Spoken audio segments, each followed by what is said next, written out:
Dans ce moment, Tu vas t'humilier devant le trône de l'Éternel.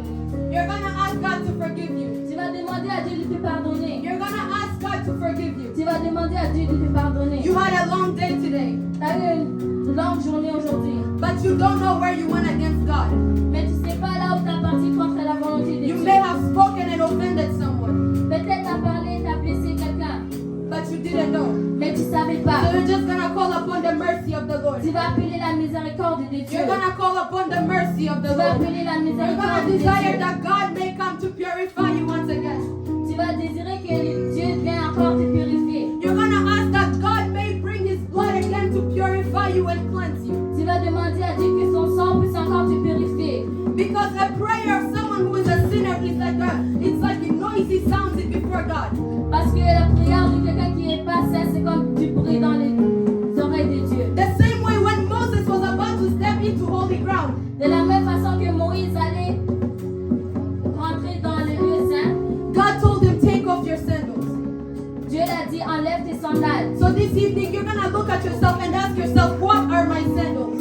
Aujourd'hui, tu vas te regarder, tu vas te dire, c'est quoi mes sandales? What is keeping you from entering the holy place of the Lord? Qu'est-ce qui me fait que je rentre pas dans le lieu saint? So you're just gonna ask God for mercy. Tu vas demander à Dieu pour son You're miséricorde. gonna desire the mercy of the Tu vas Lord. désirer Can somebody call upon the mercy of the Lord? Can somebody call upon the mercy of the Lord? In the name of Jesus, oh Father God.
désirer le Saint-Esprit dans ta vie. You're gonna ask the Holy Spirit to manifest Himself into your life once more. Tu vas demander à le Saint-Esprit de te manifester dans ta.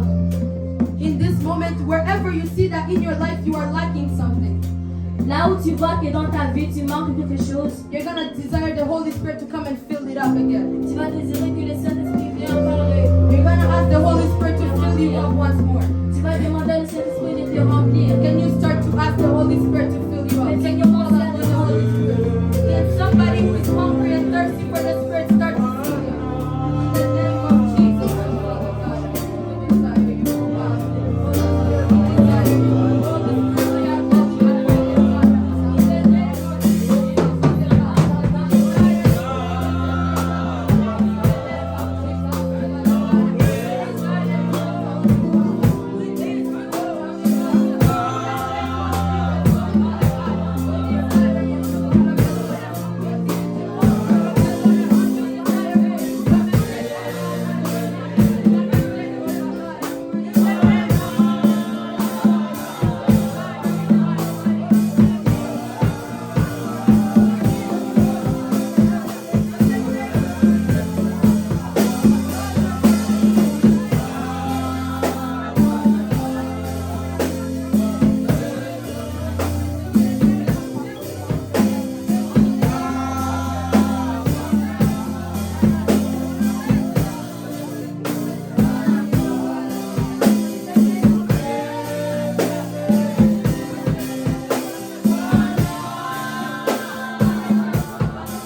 break anything in your life that is not of God. Tu vas briser toutes les choses dans ta vie qui n'est pas de Dieu.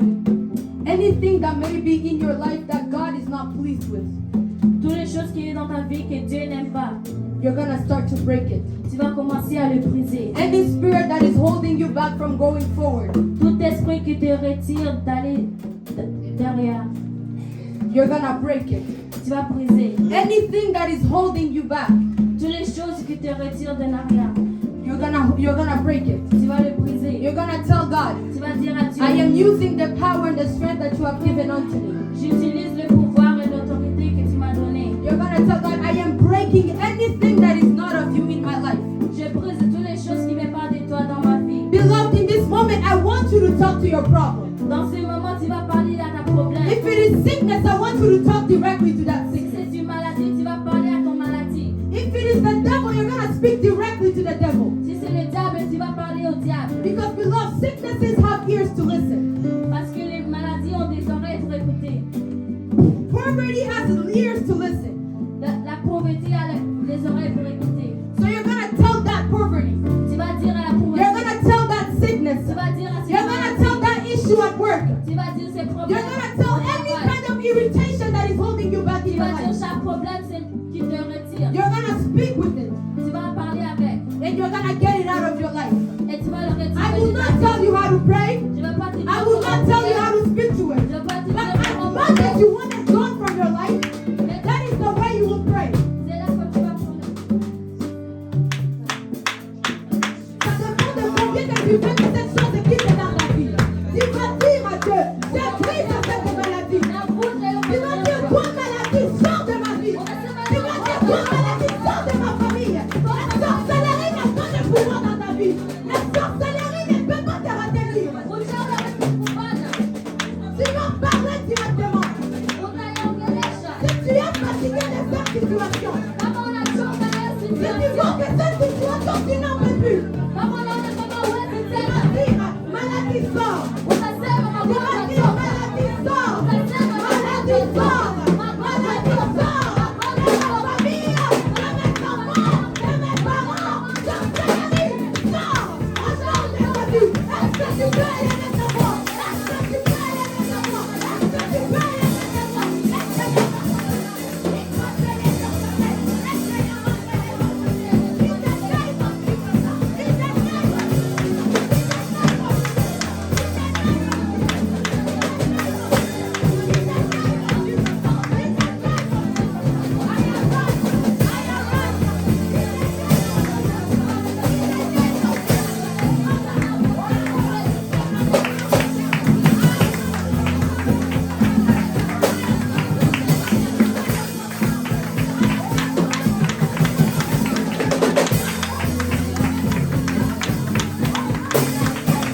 pray, who will pray for you?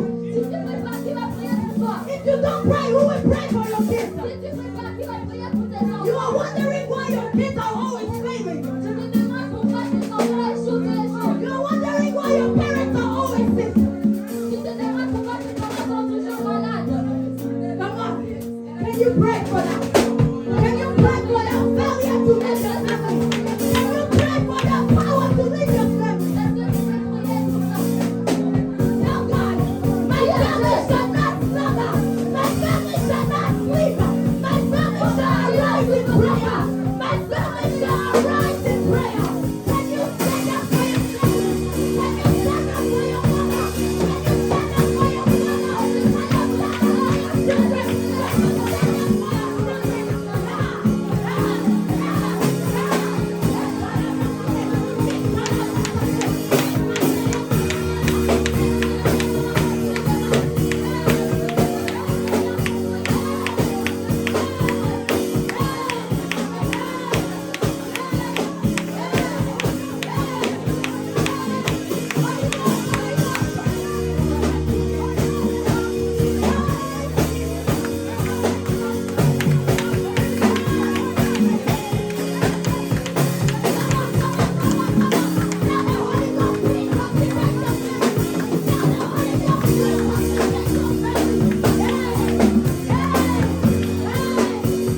acclamer, acclamer pour la gloire de Dieu.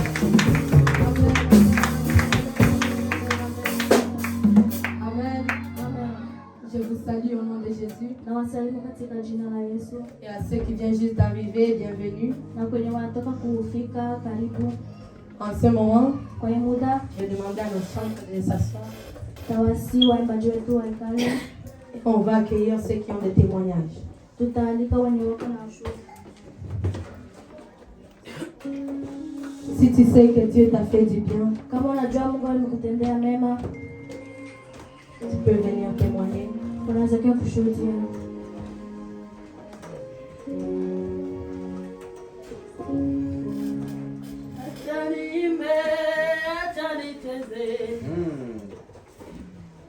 Neema yake Bwana ndiyo yatutosha. Bwana Yesu asifiwe. Amen. Bwana Yesu asifiwe. Mama, tunaweza kukumbusha ile wimbo. Inanipotea.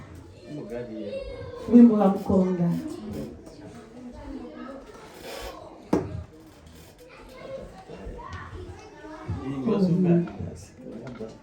Niimba, tulikuwa mardi hapa, ilikuwa muda wa mahubiri. On a chanté ça mardi, c'était le temps de prédication. Bwana Yesu asifiwe. Dieu soit loué. Mungu akupangilia ndio leo. Angekuwa amepangilia basi tukikumbuka. Bwana Yesu asifiwe. Amen. Mimi nasimama mbele zenu Je suis debout devant vous kusema asante pour dire merci na kumshukuru Mungu et pour dire merci kwa yote ambayo anakwenda kutupendea. pour toutes les choses qu'il continue à nous faire. Kulala na kuamka ni mapenzi yake. Dormir et se réveiller, c'est par sa volonté. Kusimama hapa mbele ni mapenzi yake. Être debout ici, c'est par sa volonté. Bwana Yesu asifiwe. Amen. Najua kila mtu anajua Je sais que tout le monde connaît kwa mipango ambayo niliyokuwa nayo kwa mwezi wa 8, les plans que j'avais pour le mois de août, lakini yote nashukuru. mais je dis merci. Mungu amenipa baraka, Dieu m'a donné une bénédiction. baraka, Bénédiction. baraka, Bénédiction. baraka. Bénédiction. Bwana Yesu asifiwe. Nilikuwa nawaza sitaweza. Je pensais que je ne pouvais pas. Nilikuwa najiangalia nasema nataweza. Je me regardais, je disais, Nitasimama aje? Mbona siyafikia? comment je vais?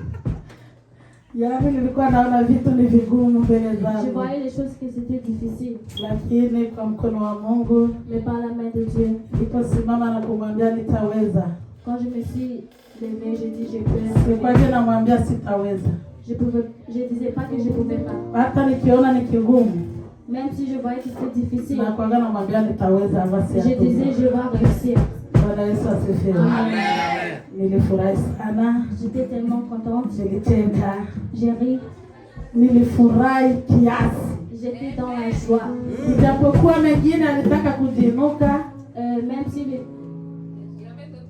Même s'il y avait d'autres choses qui... lakini Mungu akiahidi ameahidi. Mais quand Dieu Mungu akiahidi ameahidi. promet, il promet. Siku ambayo iliyofika ndio siku ya sherehe. La jour de la fête, Mdogo wangu alipata aksida. ma petite sœur a eu un accident. Alikuwa ndo dereva C'était elle, la conducteur, na mimi dereva. et moi, conductrice. Tunahitaji vitu, inabidi tufanye tu. Il y a beaucoup de choses à faire. Muda wa yeye kukaa ndani, Le temps qu'elle doit s'asseoir, yeye ndo alikuwa kuvola, c'était elle qui était au volant. anaenda natembeza. Elle conduit.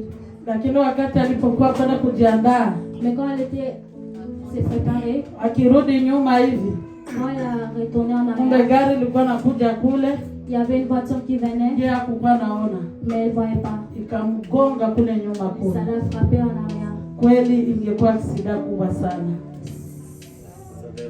Ça devrait être une grande kwa accident. sababu ile gari libonyeka kabisa. Parce que la voiture a été écrasée. Lakini Mais uliye na roho wa Bwana, on a l'esprit de Dieu. kuko wimbo ambao napendaga kuimba, utawala wake Bwana utadumu milele. Bwana Yesu asifiwe.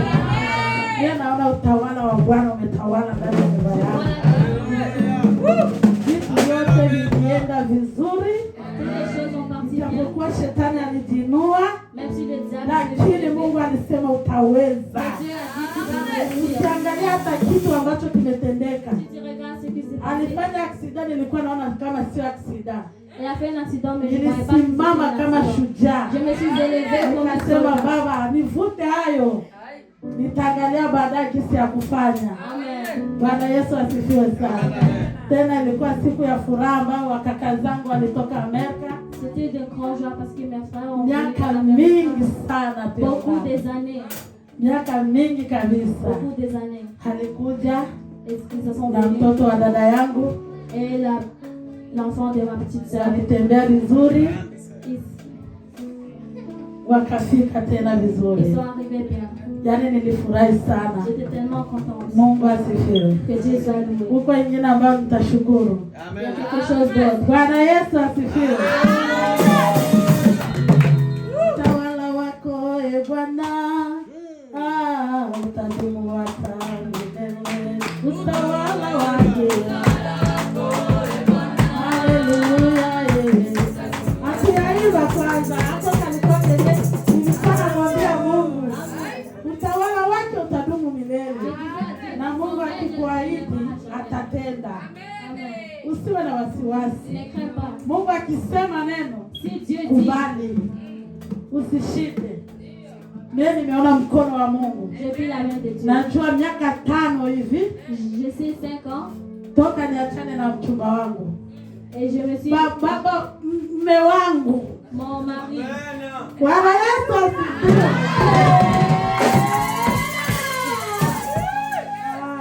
Tulikuwa mnanimu story ya uchumba, ndio maana nilimuita mchumba.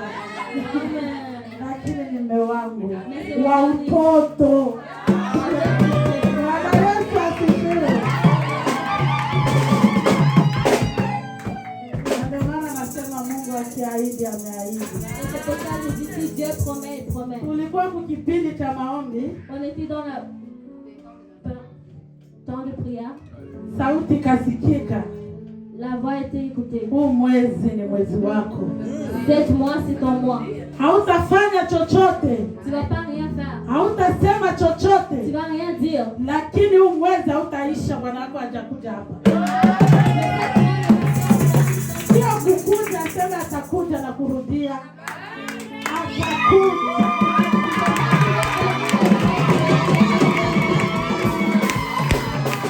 Bwana Yesu asifiwe. Que Dieu soit loué. Bwana Yesu Que asifiwe. Dieu soit loué. Si kwamba sema na shuhudia imetoka moyoni, C'est pas que j'ai. ni C'est moi mkono wa Mungu aliyeita ameahidi.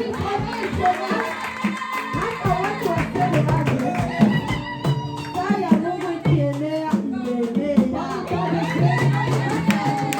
haikuwaji na kizuizi. Tariki kama ya leo, saa kama za leo, aliingia ndani ya nyumba ya Ida.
Tu as la paix de l'Éternel. Aujourd'hui, vraiment bien aimé, vous avez bien dansé pour Dieu. Est-ce que tu peux acclamer pour sa gloire encore une fois?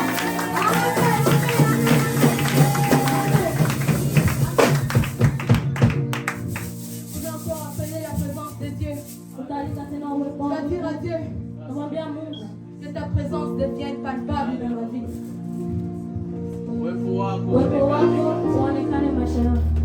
Quand je marche, qu'on te voit toi. Quand je parle, qu'on ne puisse pas me voir moi, mais qu'on puisse te voir toi. Quand je danse, qu'on puisse te voir et pas moi. Parce que c'est toi qui m'as fait du bien. Parce que c'est toi qui as fait en sorte que je puisse danser. C'est toi qui m'as permis de t'adorer. C'est toi qui m'as permis de parler. Bien-aimé, tu n'as rien de plus que les gens qui ne peuvent pas parler aujourd'hui. Tu n'as rien de plus que ceux qui ne peuvent pas marcher aujourd'hui. La seule chose que tu as, c'est la grâce de Dieu. Et tu vas l'adorer encore. Tu vas dire à Dieu, quand les hommes ne puissent pas me glorifier moi, mais qu'ils puissent te glorifier quand ils me voient. Usinisifu lakini wakusifu wewe.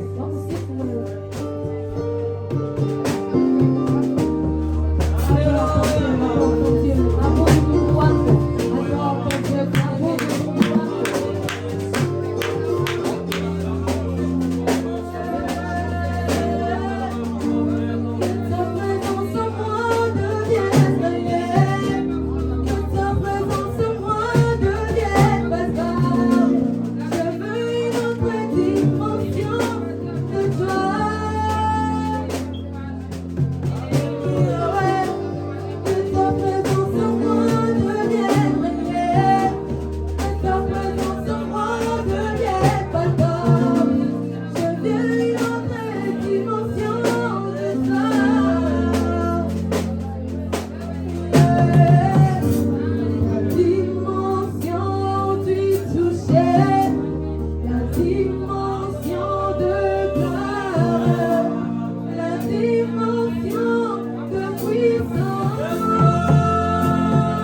please. Est-ce que l'assemblée peut les chanter? Tu es mon repos, tu es mon repos, tu es mon repos. Oui, il est ton repos, tu es mon repos, tu es mon repos. Si les mers se déchaînent, tu parlais, tu les calmes. Tu es mon repos, tu es mon repos. Même si les mers se déchaînent, tu parlais, tu les calmes. Tu es mon repos, tu es encore une fois. Même si les mers se déchaînent, tu parlais, tu les calmes. Tu es mon repos, tu es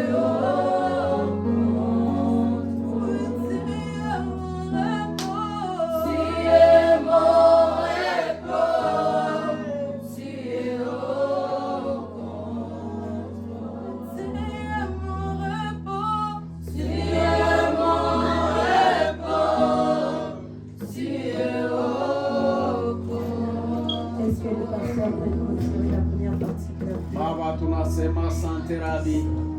Uko Mungu mwema, wewe mfalme. Matendo yako ni makubwa katika maisha yetu. Tunashukuru kwa kipindi kizuri Papa cha maombezi, cha sifa na maabudu. Asante kwa yote ambayo unatenda katika maisha yetu, kwa sababu Baba hakuna anayekosa kile cha kusema mbele yako. Ijapokuwa tusimame sote na kutamka na kushuhudia, lakini unachokitenda katika maisha yetu ni mengi ambao hatuwezi kushuhudia, hatuwezi kukosa kushuhudia. Oh Yesu Nazareti, asante Baba, asante Yesu. Tunaamini ya kwamba wayasikia maombi yetu na yaliyo mema utayatenda. Tunashukuru kwa kipindi cha kwanza Papa, kinachosalia Mungu mwenyewe uende kutenda na kuonekana, kwa jina la Yesu Kristo Nazareti, amen.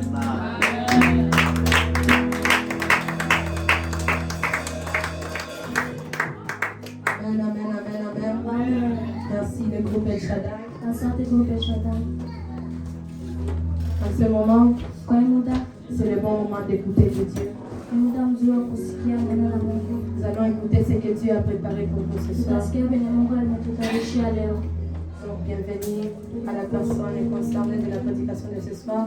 Karibu mhubiri wetu wa Et leo. quand la personne sera en train de s'élever, Na sasa ule mtoto anasimama, nous allons demander à maman pasteur, elle va prier pour la prédication de ce soir. tutamwomba mama pasta aombe maombi ya leo. Bienvenue. Karibu. Baba, katika jina la Yesu, tunasema asante kwa vipindi vyote. Tunasema asante maana presence yako tumeiona mahali hapa. Naomba sasa mtumishi wako Baba anataka kusimama na kwenda kufundisha neno la jioni ya leo. Tunaomba Mwenyezi Mungu mtangulie. Baba achilia pote bali usime ndani mwake. Neno ambalo atakalo lisema Baba liwe neno ambalo litakwenda kutusaidia katika maisha yetu. Usijali wewe katika safari ya kwenda mbinguni. Tunasema asante Mungu maana utakwenda kuonekana. Utakwenda kumtumia kama vile mapenzi yako. Acha neno ile ambalo utakalolifanya mfano wa falme liende kwa nguvu mzuri, ili lipate kwenda kuzaa matunda ndani yetu. Bali tusisikie neno liingie huko na kutokea huku, bali tunatamani neno lako lipate kuzama ndani mwetu kama vile nanga inavyozama ndani ya bahari. Tunamkataa hapa ni shetani na mambo yake yote. Tunakataa kila pepo yote Baba ya kubeba maneno. Tunakataa pepo yote ya kuleta madistraction. Pepo yote ya mawazo nyumbani. Kwa uwezo wa jina la Yesu Kristo Nazareti. Tunatamani mfalme wa falme, utufanye kuwa watiifu, utufanye kuwa wasikilizaji wa neno lako, na tupate kwenda kulitia kwenye matendo, ili lipate kwenda kutusaidia katika safari ya kwenda mbinguni. Asante kimbilio maana utajionekanisha kama vile Mungu. Kwa jina la Yesu tunaomba na kuamini. Amen. Amen. Amen, amen. Amen, amen, church. Amen. Who is happy to be in the presence of the Lord today? If you're happy, can you just wave your hand? Kama unafurahi unaweza kupepea tu mkono. If you're happy, can you wave your hand? Kama unafurahi unaweza kupepea tu If you're mkono. happy, can you wave your hand? Kama unafurahi unaweza kupepea If mkono. you're happy, can you wave your Kama hand? unafurahi unaweza kupepea mkono. Wave your hand. Kama unafurahi unaweza kupepea mkono. Amen, amen. Amen. I'm so glad to be again here in front of you guys. Niko na furaha kuwa tena mbele yenu. We don't have too much time, but we're gonna get where we can get to today. Hatuna muda mingi lakini tunataka kuishia mahali tutaishia siku ya I'm leo. just gonna thank the man of God, Pastor Samuel, for this opportunity that gave me again Naenda today. kusema asante kwa Pastor Samuel kwa hiyo opportunity alinipatia leo. To give me this stage for me to talk in front of his people. Kupatie madhabahu kuongea mbele ya watu There wake. are not many people that have this opportunity, Sio watu wengi wako na hiyo opportunity, but he gave me this opportunity. lakini alinipatia hiyo So opportunity. I'm thankful for that. Nashukuru kwa hiyo. So we're gonna start the verse of today. Tenda kuanza na verse ya leo. Before I go to the verse of today, Mbele ya yote, I'm just gonna say thank you to the song Tiemo Repo. leo tunasema asante kwa nyimbo tie mon repos. We know God is in control of everything. Tunajua kama Mungu iko control ya kila You should kitu. know God is in control of your life. Unapaswa kujua kama Mungu iko na control ndani ya You maisha should know yako. God is in control of everything that you do. Unapaswa kujua kama Mungu iko na control kwa You kila just kitu have to put unafanya. your trust in the Lord. Unapaswa kutia tu imani And yako when kwa you give Him Mungu. everything, Ungempatia kila He's kitu, gonna take control of everything. atakamata control You ya don't kila have to kitu. doubt about it. Hauna besoin ya kusita. You just see Him. If you just offer it to Him, Ukimpatia tu yote, He's gonna take control over. atakamata So control. today we're gonna talk about fear. Tutaenda kuongelea kuhusu woga. There's many things, there's many people we fear in a lot of different things. Pako vitu vya mingi na watu wa mingi tunakuwa tunatia woga vitu vya mingi. If I ask someone who has never had fear in their life, if someone raised their hand, that means they're lying to me. Ningiuliza hapa mtu na mnamuuliza kama yakuwa na woga ndani ya maisha yako, maana uko na There's tangani. always one thing that gives you fear in your life. Panakuwa kile kitu ambacho kinakupatia woga ndani ya So maisha today yako. we're just gonna look at two things what fear can do in your life. Tutaenda kuangalia kitu gani woga kinaweza kufanya ndani ya maisha And yako. also we're gonna also go and check how some of the men of God in the Bible deal with fear. Na tunaenda kuangalia gisi watumishi wa Mungu mu Biblia sema juu ya woga. So for the first part, we're gonna go and read in the book of Romans chapter 8 verse Tutaenda 15. kusoma wa Roma Chapter 8 verse 15. Chapter 8 8 verse 15. 15. And I'd like my sister Sarah to read for me in French, please. Yes, Romans 8. Oh, yeah, you English. Can I need the English and French, please? Okay. Both sides, they can do help me French and English. The Bible, Who can read me French? French, and English. the Bible says in English, Yes. so you have not received a spirit that makes you fearful slaves. Instead, you have received God's Spirit when He adopted you as His own children. Now we call Him Abba, Father. Amen. Can I read in French? Romains 8, verset 15, la Bible dit ceci. Merci. Car vous n'avez point reçu un esprit de servitude pour être encore dans la crainte, mais vous avez reçu un esprit d'adoption par lequel nous crions Abba Père. Amen. May the Lord bless the word, you may be seated. Amen. So the first thing that fear can cause in our life, Kitu cha kwanza woga inaweza kufanya ndani ya maisha fear yetu. can provoke slavery in our life. Woga inaweza kuprovoke utumwa ndani ya maisha yetu. The reason why I say fear can provoke slavery, Jua nini nasema utumwa? because the Bible says, Kwa maana Biblia you inasema have not received the spirit that makes you a fearful slave. Just verse 15. The Bible says, pour être encore dans la so you have not received the spirit that makes you a fearful slave. et vous n'avez point reçu un esprit de servitude. So what does it mean by that? Inamaanisha nini? The Lord Mungu He did not give us the spirit of fear. hakutupatia esprit ya Fear woga. did not come from the Lord. Woga kutoka kwa Mungu. If you have fear, Kama uko na woga, remember it did not come from the Lord. unapaswa kujua kutoka kwa Mungu. The reason why I have a proof, I'm telling you that. Jua nini niko na hiyo preuve ke niko nakwambia You hiyo. can go and read in 2 Timothy chapter 1 verse 7. Unaweza kwenda kusoma 2 Timothée Chapter 1 verse 7. 1:7. And it's going to let you know why the Lord did not give us the spirit of Na fear. itakwambia jua nini Mungu akutupatia esprit ya woga. Romans says, Roma he inasema said, the Lord did not give us the spirit of fearful slave. Mungu akutupatia esprit ya woga kukuwa watumwa. When you have a spirit of fear, Ukikuwa na esprit ya it woga provokes slave in your life. inaleta utumwa ndani ya maisha yako. What happens when you're a slave? Nini ndio inaendelea kama uko mtumwa? If you're a slave, Kama uko you mtumwa always have a limit. uko na limit. If you're a slave, Kama uko you mtumwa cannot move forward. hauwezi So the ukaavanse. Bible says, Biblia the Lord inasema did not give us the spirit of slave, a spirit of fearful slave. Mungu akutupatia esprit ya woga kukuwa So watumwa. what did the Lord give us? Mungu alitupatia nini? Because the Bible says, Kwa maana Biblia every battle inasema that's come to you, kila mtu anakuja every kwake, battle that's come to you, every battle. kila vita itakuya The kwako. Lord knows every battle that's put in your life, Mungu anajua venye alitia ndani ya maisha not yako, to make you fall down. sio kufanya He ikuangushe. knows all the battle that put in you, Na kitu alitia ndani yako, all the battle that comes into you, vyote vibaya nakuya you're kwako, going to succeed. utaenda So kuviweza. the Bible says this. Biblia inasema hivi, The Lord did not give us a spirit of fear. Mungu akutupatia esprit ya uoga. When you have fear, Ukikuwa na uoga, your plans, sometimes you're going to have fear on it. maplan zako utakuwa na uoga ndani When you ya have maplan fear, zako. Ukikuwa na uoga, when you're planning to do something, sasa uko na planifia kufanya your heart's kitu, going to tell you, roho yako itakwambia this is going to succeed. eske hivi kweli Let me vitafanyika. tell you something. Acha nikwambie You kitu, have the authority to overcome what you want to be. uko na autorite kukua vitu ambao unataka But kukua, as soon as that spirit comes in you, lakini hiyo esprit ikiwa ndani yako, what do you do for when that spirit comes into you? unafanya nini kusema hiyo esprit ikuwe When ndani that spirit yako? comes into you, Nini ndio inakuwa ndani yako? it builds slowly by slowly. Inaenda kupanda kidogo kidogo. That fear builds slowly by Hiyo slowly. uoga inaenda kupanda First you kidogo gotta sit kidogo. down. Utaenda kuikala, How am I going to pay my house?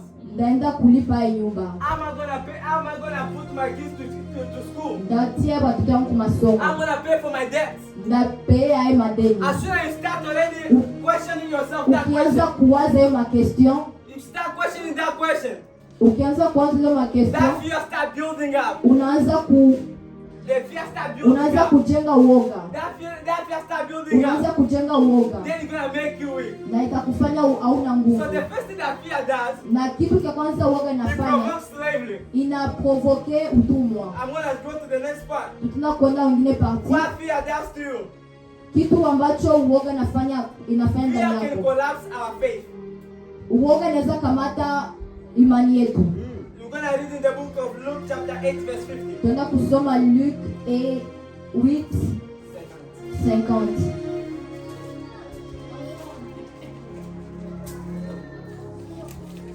English and French again, please. Luke chapter 8 verse 50.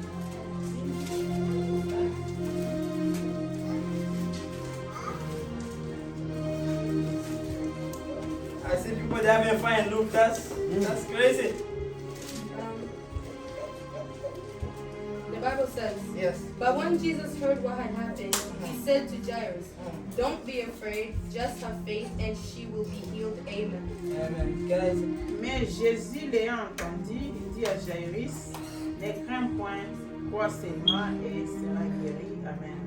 so this is what the Bible says. Ndio kitu ambacho Biblia inasema. But Jesus said, Mungu alisema don't be afraid, usiogope, just have faith. kuwa na imani, She will be healed.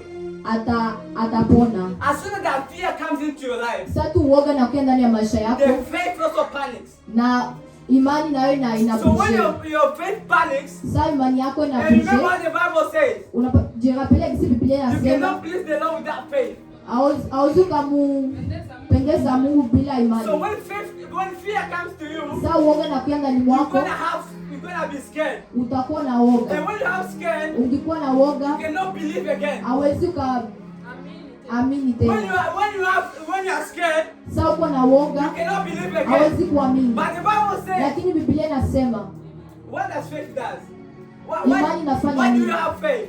Jua nini uko na We imani? believe in something that we don't see.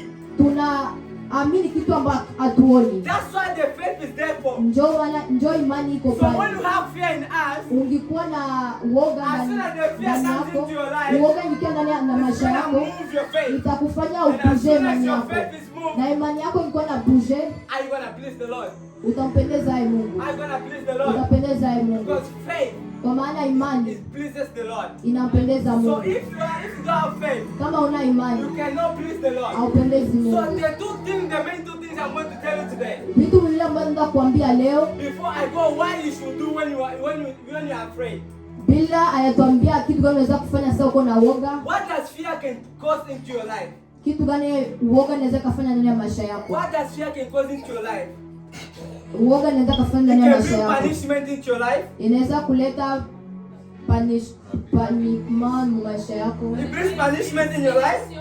Punition, It brings malipizi ndani ya maisha yako. Amen. fear provokes slavery and control in your life. Uoga inaprovoke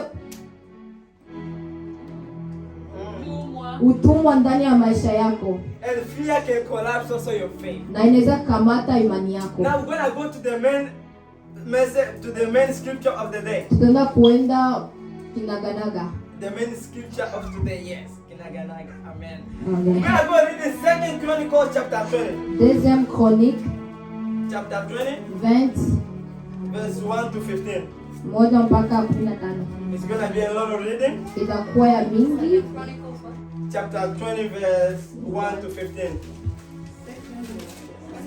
2 Chronicles. Yes. The Bible says, war with surrounding nations. After these, the armies of Moabites, Ammonites, and some of the Mennonites declared war in Jehoshaphat. Messengers came and told Jehoshaphat, a vast army from Edom is marching against you from beyond the Dead Sea. They are already at Hazazon Tamar.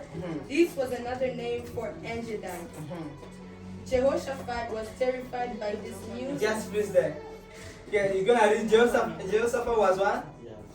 Jehoshaphat was terrified by this news So, and begged the Lord for guidance. okay, let's stop right there. You guys just keep standing up. We're gonna read that. I'm going for it. So what did the Bible says here? Nini Biblia inasema? This is a King Jehoshaphat on his nation. Ni mfalme He heard there's a war coming to his city. alisikia pako tunakuya ku vita inakuya mu Yeah, it's in Kingdom city. muji yake. So listen, when the servant came to tell him, Sawa watumishi wangu wakia kumwambia, this one they said they come to, wait, I'm gonna read that part. Can you read again the verse 2, when the messengers came to tell The him? messengers came and told Jehoshaphat, a vast army from Edom Yes. is marching against you from beyond the Dead Sea. They are already at Hazazon Tamar. This was another name for Engedi. 3. Jehoshaphat was terrified Okay. by this news. Okay, Jehoshaphat was terrified by this news. The 2 Chronicles chapter 20 verse 1 to 15. For those who didn't get it. So when they came to tell Jehoshaphat about this news, sababu wakia kumwambia Yosafat juu ya hii ya mabari, Jehoshaphat was terrified. alikuwa na oga. In another meaning, Jehoshaphat was scared.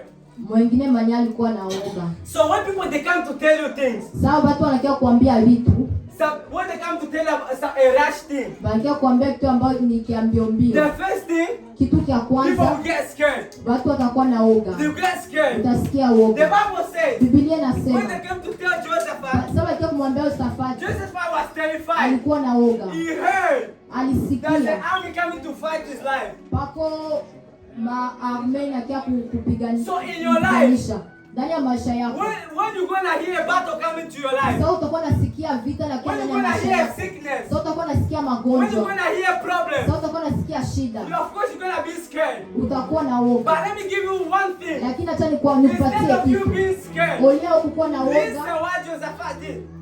sikia vitu ambavyo mfalme amefanya. Sarah, can you read again chapter 3? Jehoshaphat was terrified by this news Uh-huh. and begged the Lord for guidance. As soon as Joseph heard the bad news Sasa coming, alisikia hiyo habari, he was terrified. alikuwa na woga. But what did Joseph do? Lakini yo amefanya He did nini? not want to look for people. Akwenda kuangalia He watu, did not want to look for a family. akwenda utafuta He did not familia, want to look for friends. akwenda utafuta But Josephat, marafiki, lakini he turned his head. alijitourne, He wanted to look for guidance of the Lord. akaenda kutafuta uso wa My Mungu. brother, my sister, Kaka na dada, my father, my mother. mama, baba, Let me tell you acha something. nikwambie kitu. When you have a problem in Sasa your uko na life, shida ndani ya maisha when you hear yako, sickness sasa coming to your life, unasikia magonjwa yanakwenda when ndani you ya have maisha something yako, that you cannot succeed by yourself, unasikia uko na kitu hauwezi ukafanya peke before yako, going out to search for help, mbele ya kwenda kutafuta msaada first nje, go to the face of God. wende kwa uso wa Go Mungu, ask for guidance. wende umwambie Mungu Go ask for akujibu, God what He wants you to do. wende umuulize Mungu ambacho That's anataka the first ufanye. step you shall do. Ndio kitu cha kwanza unapaswa When kufanya. something fearful comes into your life, Sasa kitu kinakuja ndani ya maisha yako, when something fearful comes into your sasa life, kitu cha oga kinakuja ndani ya the maisha first thing yako, what you shall do, kitu cha kwanza unapaswa you shall kufanya, face into the Lord. unapaswa You shall go to the kunatumia kwa Lord. Mungu, unaenda kwa Mungu. We're going to continue reading. Tutaendelea kusoma. The Bible says, Yes. He also ordered everyone in Judah to begin fasting. Okay, we're going to stop right there. So there's three main topics we're going to talk about here. Pako vitu vitatu tunakuongelea hapa. In order for people in Judah to go for fasting, Alipana habari watu wa Juda waende mu jeûne et prière. if you remember in the New Testament, Ukikumbuka mu Nouveau Testament, there's a Bible verse that says pako verset nasema, some demons they only come by prayers and fasting. pako mademo ambayo inakia tu ku jeûne et prière. There are some demons that just comes out by prayers Au and fasting. inatoka na kwa jeûne et So prière. let me tell you something. Acha nikwambie The kitu. first thing when you have a problem, Kitu kia kwanza sasa uko na the shida. first thing when the fear comes into your life, Sasa uoga inakuja ndani ya maisha yako. what first thing you shall do, Kitu kia kwanza unapaswa you kufanya, shall face your head to the Lord. unapaswa kumgeukia Mungu. I'm gonna continue reading. Tutaendelea kusoma. Hallelujah. The Bible says, So people from all the towns of Judah came to Jerusalem to seek the Lord's help. 5. Jehoshaphat stood before the community of Judah and Jerusalem in front of the new courtyard at the temple of the Lord. He prayed, "O Lord God, our ancestors, God of our Let's ancestors." just stop there. So the Bible says, can you read again? Let's start from chapter 5 and stop at 3. Okay. Jehoshaphat stood before the community of Judah and Jerusalem in front of the new courtyard at the temple of the Lord. He prayed. He prayed. The Bible says Jehoshaphat prayed. Biblia inasema Yosafati aliomba. How many people, when they have problems, they face into the Lord and pray? Watu wangapi sasa wako na shida wanaenda kuomba Mungu? A king, when he heard a fearful thing coming to his kingdom, Na sasa alisikia yo vita na kuya ndani ya mji wake. the first thing what he did, Kitu cha kwanza alifanya, he went to the Lord. alienda kwa He Mungu. went to ask for guidance. Alienda kulomba, He ordered the kingdom to fast.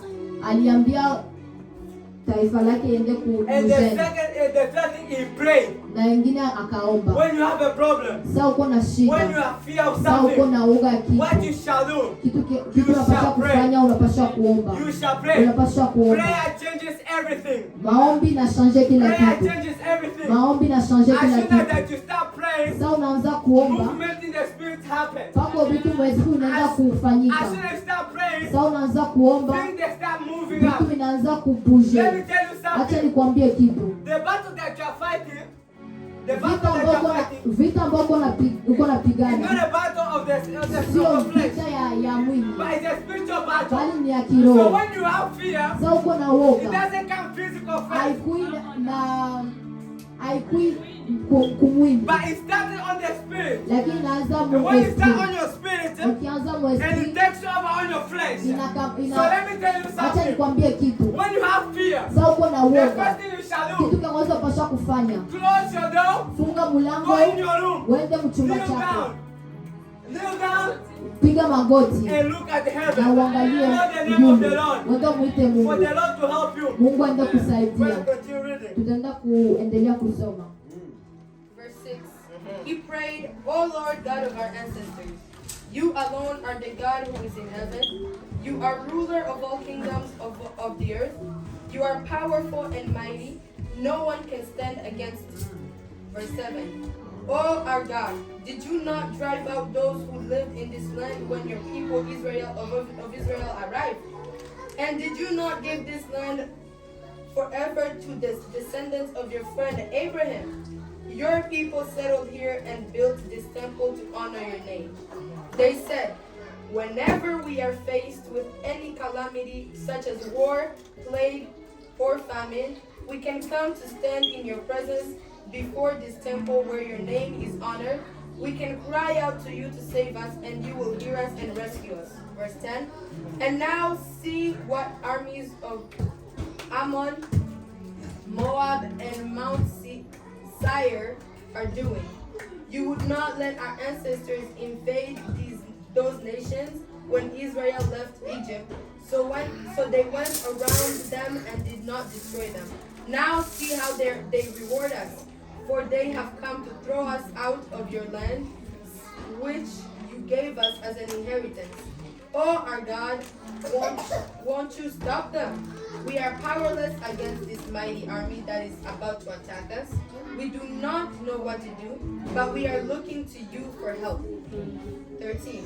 As all the men of Judah stood before the Lord with their little ones, wives and children, the Spirit of the Lord came upon one of the men standing there. His name was Jehaziel, son of Zechariah, son of Benaiah, son of Jael, son of Mattaniah, son of Benaiah, son of Jael, son of Levi, who was a descendant of Asaph. And he said, listen, all you people of Judah, Jerusalem. Listen, King Jehoshaphat, this is what the Lord says. Do not be afraid. Don't be discouraged by this mighty army, for the battle is not yours, but of God's. Amen. Amen. Look at your neighbor, say the battle is not yours, but it's for the Lord. Look at your neighbor, tell him on your face. And tell him, for the battle is not yours, but it's for the Lord. I don't know why people are not telling to their neighbor. Say neighbor. Say neighbor. For the battle is not yours, but it's for the Lord. So let me tell you what Joseph did. Acha nikwambie tu ambayo Joseph prayed. Aliomba And Joseph agreed. na akaitika. He said, Lord, Akasema, Mungu, I am not strong enough. sina nguvu. I'm not strong enough. Sina He nguvu. admitted Alikubali that he's not strong enough. kama ana He nguvu went to yote. seek the face of the Lord. Alienda So kutafuta let me Mungu. tell you, my brothers Acha and nikwambie sisters, kitu kaka every na battle dada. that you have, Kila komba ambayo uko you nayo cannot succeed without the Lord. hauwezi ukaweza bila And Mungu. this is what the Lord telling you. Yote Mungu iko Don't nakwambia, worry, my sister. usijali. Don't worry, my brother. Usijali kaka. This battle is not yours. Hii vita si yako. This battle is mine. Hii vita ni yangu. Because if the battle could be for you, Kwa maana kama vita ingekuwa you yako, will fall down. If ungeanguka. the battle could be yours, Kama vita you ingekuwa will yako, not succeed. au ungeweza. Because the Bible Kwa maana says Biblia the Lord inasema has given us the spirit. The Lord has given us a spirit that can help us. Mungu alitupatia roho ambayo itaweza And so that kutusaidia. spirit is going to help us Na hiyo itaweza to kutusaidia know what to do when we have a battle. kujua vitu ambavyo tunataka kufanya sasa tuko na vita. So the spirit of God revealed to this name that let me just say the name again. So the spirit of God revealed to Josaphat. yeah, the spirit of God revealed to the king of Josaphat. Roho ya Bwana alienda kumrevele He told him this. Josaphat, The akamwambia battle is not yours. vita si But yako it's mine. lakini ni yangu. So imagine Imagine if Josaphat couldn't go to prayer. kama Josaphat How ameenda can the Lord kuomba, talk to you? Mungu angemuongelesha. And the Lord talk to you through prayer. Mungu anakuongelesha mu The maombi. Lord talk to you through prayer. Mungu anakuongelesha When mu you maombi. consecrate yourself to prayers, Sasa unajipatia you're going to maombi, hear the voice of the Utaanza Lord. kusikia And sauti when ya you're going to hear the Mungu. voice of the Ukisikia Lord, sauti ya the Mungu, voice of the Lord is not a voice that complicates your life. sauti ya Mungu sio ile itenda komplike maisha But it's a yako, voice that's going to direct you. lakini ile itenda It's going to give you kuguide, instruction. itenda All kupatia the battles that you have, it's going to tell you. It's going to tell you. atenda kuambia Go this way, go this way, wende go that huku, way. wende huku. Because if you could fight this Kwa battle, maana kama let, ungeshinda hiyo, let me tell you something.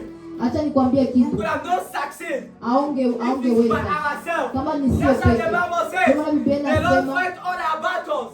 Mungu anatupigania And the battle vita fight is zote, a spiritual battle. na anatupigania osi ya You kiroho. don't know how many things you pass through. Haujui tu ingapo unakuwa You unapitia drive a ndani, lot, you drive your car. unakuwa unatembeza You go gari, to places. unaenda You don't mafasi, see what the Lord is fighting for haujui you. tu ambao Mungu You don't anakupigania, to see physical. hauoni But physical, in the spiritual, lakini roho God is doing something Mungu for you. anafanya kitu So let me tell juu you yako. something. Acha nikwambie When kitu, you pray, saa when you unaomba, humble yourself to the saa Lord, unajishusha mbele ya Mungu, then in your spirit, it's esprit making yako movement. iko nafanya Making kitu, movement. iko na So let me bouger. remind you Acha something. If you have a nikurapele, problem in your life, kama uko na shida na if maisha you are yako, struggling with something, kama uko na if shida you na have kitu, fear of kama something, uko na oga, don't be afraid. usiogope, Don't put on yourself. usijitie Just wewe remember. peke. Just remember, Kumbuka this is not my battle, sio but it's vita the yangu, battle of the Lord. lakini ni ya This is Mungu. not my problem. Sio It's the probleme problem yangu, of the Lord. lakini ni ya You have Mungu. to address your problem to the Lord. Unapaswa kumwambia Mungu You problemu have to yako, address your problem to the Lord. unapaswa kumwonyesha Mungu problemu yako. Acha nikwambie The kitu, Lord knows everything. Mungu anajua kila The Lord kitu. knows everything that's happening into your Mungu life. anajua kila kitu ambacho kinapitia But ndani what ya you maisha should yako, do,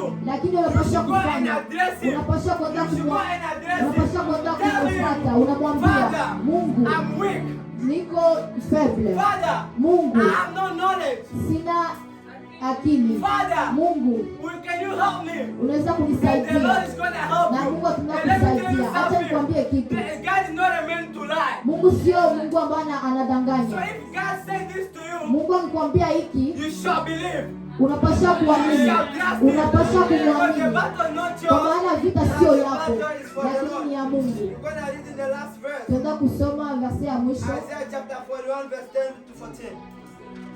Isaya 41 41 verse 10 to 14.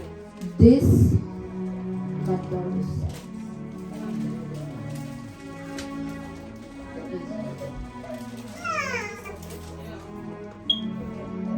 The Bible says, Yes. sing a song of praise to the Lord. Sing a new song to the Lord. Sing His praises from the ends of the Wait, earth. Isaiah 41? Yes. It says, don't be afraid, for I am with you. Don't be discouraged, for I am your God. I will strengthen you and help you. I will hold you up with my victorious right hand. See all your angry enemies lie there, confused and humiliated. Just 14, just 14. 14. Yeah, just 14. Just 10. Just verse 10. Don't go to 14. I'm just going to stop to verse 10. So, can you read that again, just verse 10? Don't be afraid, for I am with you. Don't be discouraged, for I am your God.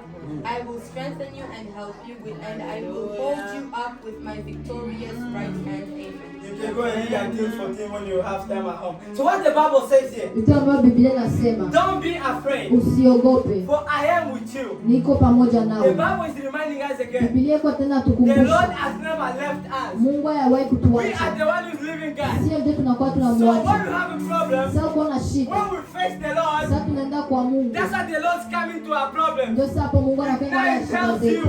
Na anakuambia, Because it says this, anasema, Brother Moses, Faa Moizi, don't be afraid. usiogope. I, the Lord, Niye I am Mungu, with you. niko pamoja All nawe. situations, Kila all situation, problems, kila being problem, the Lord, Niye I am Mungu, with you. niko What pamoja you have nawe. to do, Wetu you unaweza just go kufanya, on your knees unapaswa and kwenda kwenye address your magoti problem to the na Lord. unamwambia Mungu This is what the probleme Bible zako. says. Ndio maana Biblia inasema, Don't be afraid, usiogope, for I am with you. niko pamoja nawe. Don't be discouraged, Usikuide for kuraje, I am your God. niko Mungu Let me wako. tell you Acha something. nikwambie My kitu, brother, don't be discouraged. kaka yangu, No usikuide matter how kuraje. the problem is, Hata kama probleme if iko you are wapi, with the Lord, kama uko na you Mungu cannot fail. hauwezi If you are ukashindwa. with the Kama Lord, uko na you Mungu cannot fail. hauwezi Let me ukashindwa. tell you Acha something. nikwambie kitu, You yourself, you are a God. wewe peke uko Mungu, You yourself, you are a wewe God. peke uko And the Mungu. Bible tells me in Biblia Genesis, inasema God Mgenesis, created us by His own image. image. Mungu alitucrea na sa propre image. So when God created you in His own Sasa image, alitucrea na sa propre He image. told you this. Anakuambia I am hivi. God. Niko Mungu. I created you by my own image. Nilikukrea na What propre you image. can, whatever I can do, Mimi naweza you can nikafanya. also do better. Na wewe unaweza So let me kufanya. tell you Acha something. nikwambie Don't kitu. be discouraged. Usikue Don't be découragé. afraid. Usikue na The woga. Lord is with you. Mungu iko It's pamoja not me nawe. that I'm talking. Sio mimi ndio But niko it's the word naongea, of God. lakini ni neno la But the Mungu. word of God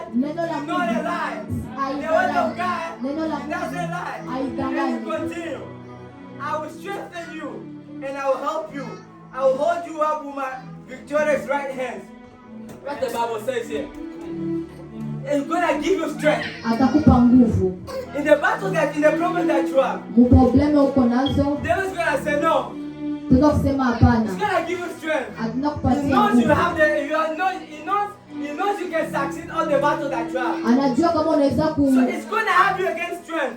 atakupatia tena It's nguvu. gonna give you strength. Atakupa It's nguvu. gonna hold you to the victorious right hands of the Lord. Na atakushika katika mkono wake wa victoire. Let me tell you Acha something, nikwambie right? kitu. If anything that can touch Jesus, Kama kitu kinaweza kumgusa Mungu, that means can touch you. na wewe unaweza But since kugusa. there nothing can touch the Lord, Kama kitu kinaweza kumgusa that Mungu, means there nothing can hata na wewe touch hakuna you. kitu kinaweza kukugusa. Acha nikwambie The kitu. Lord said, Mungu when I anasema hold you with His atakushika right victorious na hands, mkono wake wa with His victoire. right victorious hands, Na mkono wake wa the Lord victoire. is our victory. Mungu ni Let me tell victoire you yetu. something. Acha On nikwambie the kitu. third day, Siku ya tatu the Lord resurrected Mungu from the cross. alifufuka. He had a victory in him. Alikuwa So na let me tell ushindi. you something. Acha nikwambie The Lord kitu. today Mungu is leo going to resurrect everything in your life. ataenda Because kufufua kila kitu ndani ya the maisha Lord yako. today Mungu is going leo to fight all your battles. ataenda kupigana Because he said, vita zako zote, kwa maana "This is not your alisema battle, sio vita yako but this is my bali ni battle." yangu. Not mine and then your Baba, the Lord's battle. Amen. May the Lord bless you. Mungu awabariki.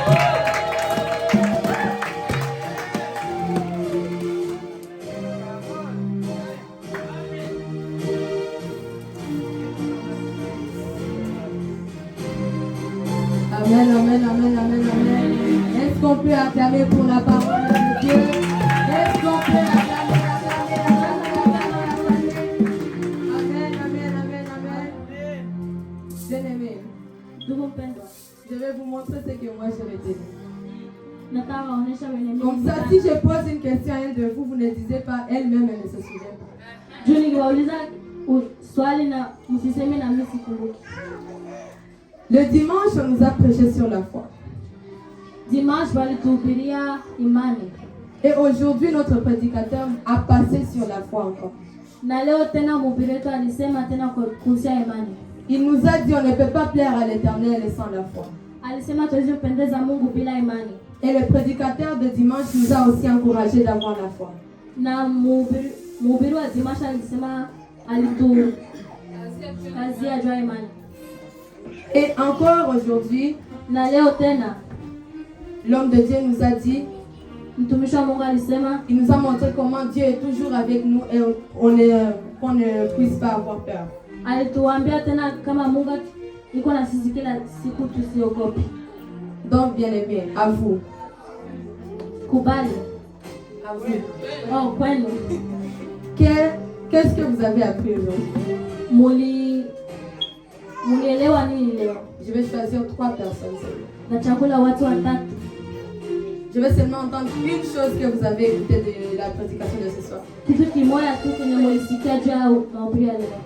Je pense que nous tous ici, on a bien écouté. Nikizani sote tulisikiza bien. Même Média là-bas, vous avez bien écouté?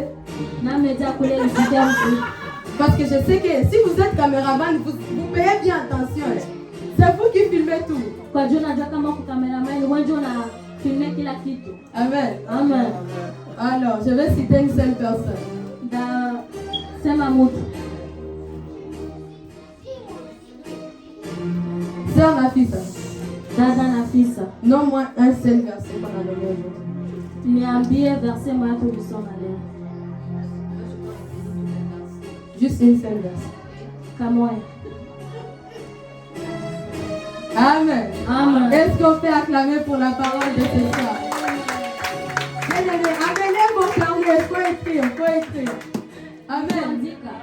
Mais on ne peut pas passer comme ça quand même. Je dois encore entendre une seule personne qui a appris quelque chose. Mtu mmoja Qui va se porter volontaire? nani atajitolea?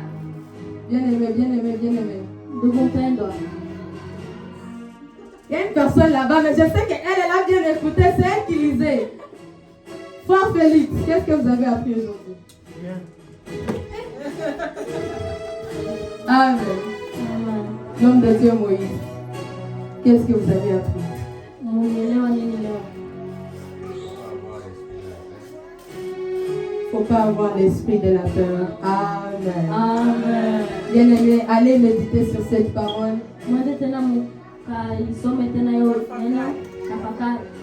Si vous n'avez pas de carnet ici, allez à la maison, prenez YouTube, les vidéos sont toujours là. Kama muna kae leo mwende ku YouTube na video ziko pale. Allez écouter cette parole. Mwende musikilize tena hii neno. Il y a une raison pourquoi Dieu, ça fait 2 fois de suite que Dieu nous parle sur la foi. Iko rezo Mungu anasema anaongelea imani. Donc c'est à vous Ni kwenu et c'est à moi na kwangu de vérifier nos cœurs. kuchunguza mioyo yetu. Pose-toi la question, est-ce que j'ai la foi? Jiulize swali, eske niko na imani? Ou bien j'ai tellement peur que ma foi a été bouleversée. Wala naogopa sana imani yangu imechezwa. Que Dieu vous bénisse et que Dieu bénisse la parole de ce soir. Na Mungu abariki Amen, neno. amen, amen, amen, amen. On est à la fin. Tuko mwisho, Nous allons juste donner place aux annonces. tutapa nafasi kwa matangazo. Et puis, Kisha le prédicateur de ce soir va nous bénir.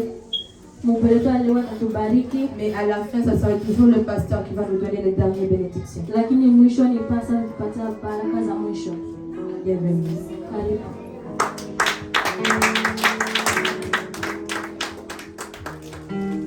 Hallelujah. Amen. Amen, amen. Amen. Amen, amen. Amen. Tunashukuru tena Mungu On dit merci à Dieu kwa neno la leo. pour la parole d'aujourd'hui. Kwa kweli Mungu ni mwema Dieu est bon na anaendelea kutupatia matumaini et il continue de nous donner l'espoir ili tuendelee tunaishi katika matumaini, pour qu'on continue de vivre dans l'espoir. kwa sababu Parce que woga ni adui. la peur, c'est l'ennemi. Amen, amen. Amen. Woga ni adui. La peur, c'est l'ennemi. Tuondoe woga, Enlevons la peur. tuondoe woga Enlevons la peur. na tubaki wenye matumaini, Qu'on reste avec l'espoir. tukiweka imani yetu yote kwa Bwana. Si on met toute notre... Amen, amen. Asante sana kwa mtumishi wa Mungu ambaye ametupatia neno leo. Merci beaucoup pour le serviteur de Dieu. Mungu ambariki Que Dieu lui bénisse. na mzidishie tena upya. Et qu'il redouble encore. Amen. Amen. Kabla tujaanza matangazo, Avant de commencer les annonces, tutamkaribisha dada yetu Sara. on va accueillir notre sœur Sarah. Baranta Sara, mimi nakuta Sara kwa Kiswahili. Amen, amen. Sarah, mais on va faire le dire en Swahili. Unaweza simama tu na kupewa mkono. Tu peux te lever. Amen, amen. Amen. Tangazo la kwanza, Yesu ni tangazo la kufuata ni programu ambayo inaendelea. Deuxième annonce, c'est le programme du semaine. Nafikiri shambra imeshapunguka, kazi inaendelea sasa. Tout ce qu'on avait de fêtes, beaucoup de fêtes qu'on avait, maintenant c'est au travail de Dieu. Amen. Amen. Amen. Mercredi c'est la répétition de la voix de Dieu. Siku ya tatu ni repetition ya sauti ya Mungu. Amen. Amen. Vendredi, c'est jeunesse, je ne sais pas. Non, vendredi il n'y a rien, ça me dit qu'est-ce qu'on va faire pour la répétition. Tutafanya nini kuhusu ya repetition? Vendredi? Oui. So while we plan, like I asked some of the leaders in the choir that we were thinking if we can put practice on Thursday. Yes. Because Friday and Saturday we have no. Tulikuwa nawaza kutia repetition jeudi. Ndio. Bo, mtaongea ile wahusika wa kwaya na wa muziki Mupatane, mchague hiyo siku, lakini ile jeudi inaweza kuwa vizuri. Vous allez parler pour quelle journée? Kama mtakubaliana. Amen, amen. Amen. Mwachie hiyo mzigo. Je vous laisse ça. Kwenye wana wa Mungu wako sheti waelewa. Là où les enfants de Dieu, il faut qu'il y ait l'attente. Siku ya 5 tunaanza mkutano ambao tuko invité. Le vendredi on commence l'événement qu'on est invité. Kama hauna affiche, mkutano utakuwa ku Saint-André. Si tu n'as pas l'affiche, l'événement va se faire au Saint-André. Ku Saint-André ndio kwenye tulianzia kanisa Maranatha. C'est là où on a commencé l'église Maranatha. Amen, amen. Amen. Pale tutakuwa. C'est là où on va être. Siku ya 5 le vendredi. Ni ibada. C'est le culte. Ama ni croisade. C'est comme croisade. Na siku ya 6 et samedi patakuwa na semina. Il va y avoir un séminaire. Amen, amen. Amen. Semina inaanza na saa 7. Le séminaire commence inaisha na saa 9. Inaisha na saa 15h. Ça commence à 13h, ça finit à 15h. Kisha mkutano unaendelea. Et l'événement continue. Amen. Amen. Disco inaanza. Hapo.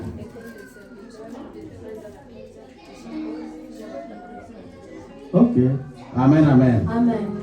Nilikuwa sikuangalia ile communiqué vile, nilifikiri c'est enchaînement, mais après séminaire patabaki pause kisha 18h ndio mkutano unaanza.